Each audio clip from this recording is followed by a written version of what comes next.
નમસ્કાર, મારું નામ નીરવ પાંધી છે.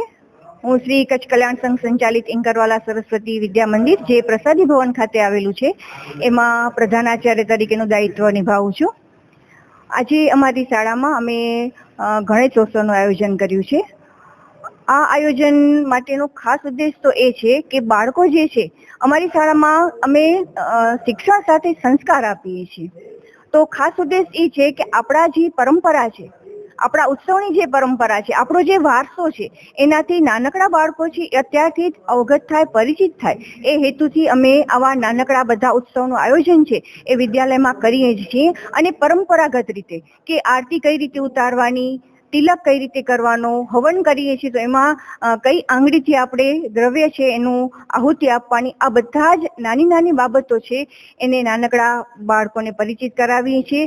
ઉત્સવ છે તો એની પાછળનો શું હેતુ છે એ ઈશ્વરના બધી જ પરિચય આપીએ છીએ અને સાથે એની સ્તુતિ છે એ બાળકોને કંઠસ્થ કરાવીએ છીએ. તો અત્યારથી જો બાળકોમાં આ સંસ્કાર આવશે તો ભવિષ્યમાં આપણી આવનારી પેઢી છે એ આપણા બધા જ ઉત્સવ પર્વથી પરિચિત થશે.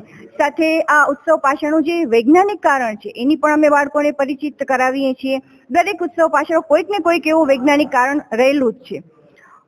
સાથે એક ઉદ્દેશ એ પણ છે કે અત્યારે ગણપતિ જે છે અથવા તો કોઈ પણ ઉત્સવમાં આપણે જે મૂર્તિ વાપરીએ છીએ, તો અત્યારે અમે જે સ્થાપના કરી છે એ ખાસ માટીમાંથી જ બનાવેલી છે કે જે એ મૂર્તિનું અમે વિસર્જન પણ મોટા પાત્રમાં કરી અને એ પાત્રનું જે પાણી છે એ પણ વૃક્ષને આપશું. એ રીતે પર્યાવરણનું પણ અમે જતન કરવાનું બાળકોને શીખવાડીએ છીએ. સાથે વાલીને પણ સંદેશ મોકલીએ છીએ કે આપણે પણ જ્યારે આવી રીતે કોઈ પણ સ્થાપના કરીએ છીએ તો માટીની બનાવેલી મૂર્તિનો આપણે ઉપયોગ કરીએ કે જેને કારણે એનું જ્યારે વિસર્જન કરીએ છીએ ત્યારે એ મૂર્તિ પાણીમાં જાય છે તો પીઓપીથી બનેલી કેવા પદાર્થથી બનેલી મૂર્તિ છે એ જળમાં ગયા પછી એ જળના જે જીવો છે એને નુકસાન કરે છે.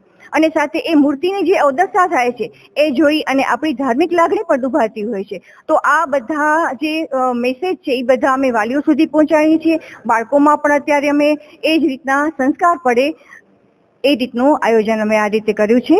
અને અમારા શાળાનો સ્ટાફ, ટ્રસ્ટીગણ આ બધા જ આ કાર્યક્રમમાં ખૂબ જ ઉત્સાહપૂર્વક જોડાયા છે.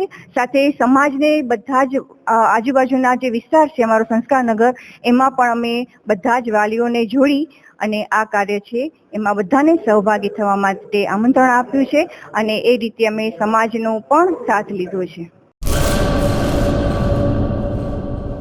શું તમને ખબર છે, ડેન્ગ્યુ તાવ એડિસ ઇજિપ્તી મચ્છરો દ્વારા ફેલાય છે. એડિસ ઇજિપ્તી મચ્છર દિવસે કરડે છે.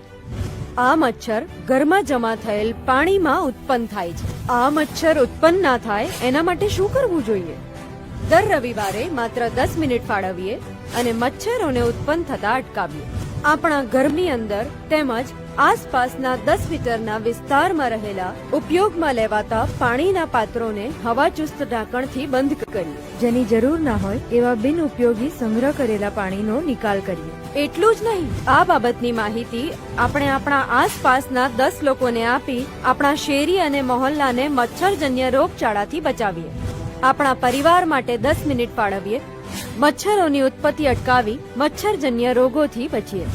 આરોગ્ય અને પરિવાર કલ્યાણ વિભાગ, ગુજરાત સરકાર દ્વારા જનહિતમાં જારી.